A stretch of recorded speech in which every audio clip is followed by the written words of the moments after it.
If you were asked to think of the most irreverent games, movies, and TV shows, the ones that get away with things they definitely shouldn't be able to, you'd probably think of a few, but only one IP has managed to truly make an impact in all three mediums. Wait, no, not The Simpsons. Okay, two, but I'm talking about the other one.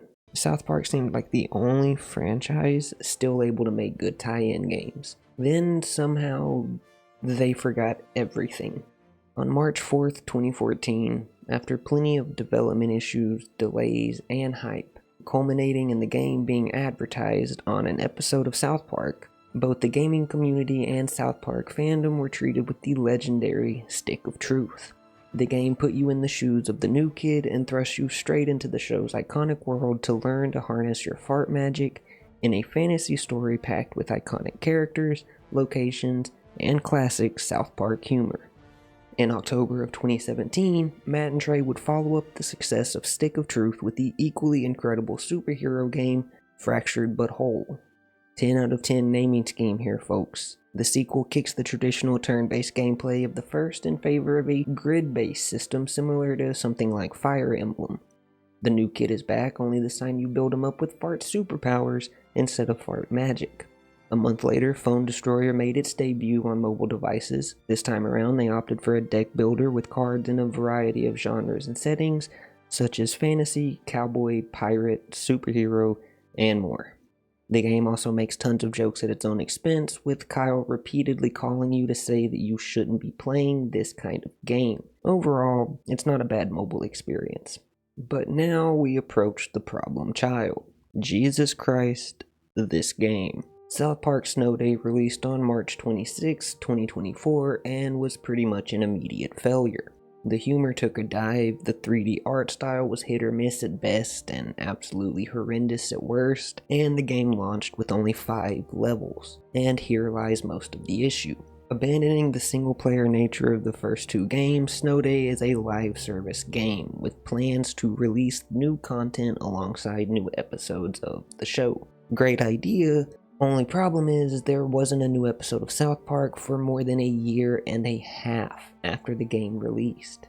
And that's mostly due to a massive lawsuit happening between Paramount and Warner Brothers over South Park. I'll link a great video below from YouTuber LS Mark that covers that in greater detail for any unfamiliar with the situation. It's a shit show. And while the devs have been releasing some DLC, nothing about the game is really called to me or anybody else, it seems. That's all I'll really say since this isn't a review video, but LS Mark also has a great review of the game that goes much more in depth that I'll link below as well. Go watch it. So now you know the basic history of South Park games. But what's next? Could Snow Day actually be the final South Park game for the foreseeable future, with nothing to offer besides a drip feed of barely palatable content? God damn it! I have no doubt Matt and Trey will want to redeem themselves, as it's been known that they take their work very seriously, with Trey often stressing himself to extreme levels when new episodes release, worried it's the worst thing he's ever made.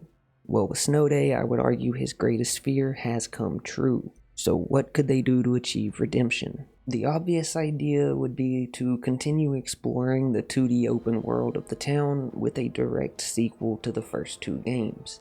They could expand the narrative elements and add branching storylines and multiple endings, like really dive into the narrative, go all out, and really push the boundaries of what South Park is known for. According to the Stick of Truth Wikipedia page, this was kind of the original plan, making Skyrim but South Park, which is why they went to Obsidian to develop the game in the first place, before issues in the game's development and multiple delays forced Matt and Trey to reduce the scope of their game.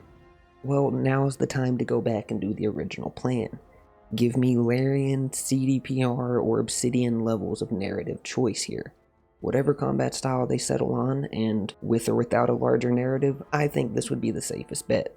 This style of world design has done extremely well for them so far, it's familiar to fans, and it could work with almost any story, combat style, or genre they want to do, be it new or old.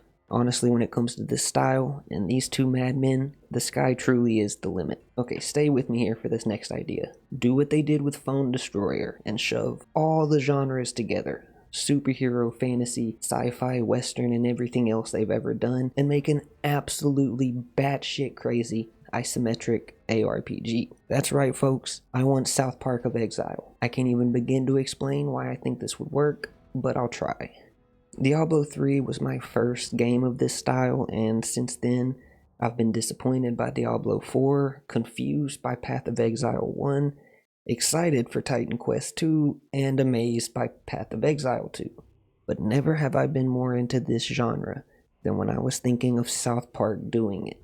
Obviously, the game would be more arcadey than Path of Exile due to South Park's nature, but that doesn't mean they have to sacrifice any complexity in the story or gameplay. South Park's batshit crazy nature opens itself up for some insane story opportunities and build variety with skills, weapons, and armor. And honestly, if they insist on going live service again, this may be the safest route for them to go. The genre lends itself well enough to seasonal content drops, and a co-op option would be a nice addition to the series. Overall, I think this would be a solid choice for them. Definitely more realistic than my next idea. Make a GTA or Simpsons hit and run style game. GTA 6 hype is at an all-time high with it having no real competitors.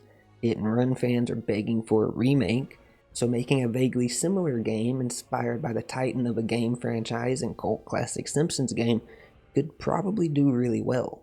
If not a GTA-esque crime game, they can make it an alien invasion game, or a zombie game, or even a grizzled cop story. You will respect my authority! Okay, maybe not that one. But you could even return to the fantasy or superhero worlds. It's not like South Park doesn't lend itself to the absurdity of the concept. This would probably be 3D.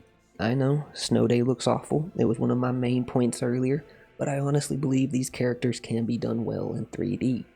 I say go for it and fill it with jabs at the original hit and run publisher for never making a follow-up, despite getting the rights to make 3 sequels for no extra cost.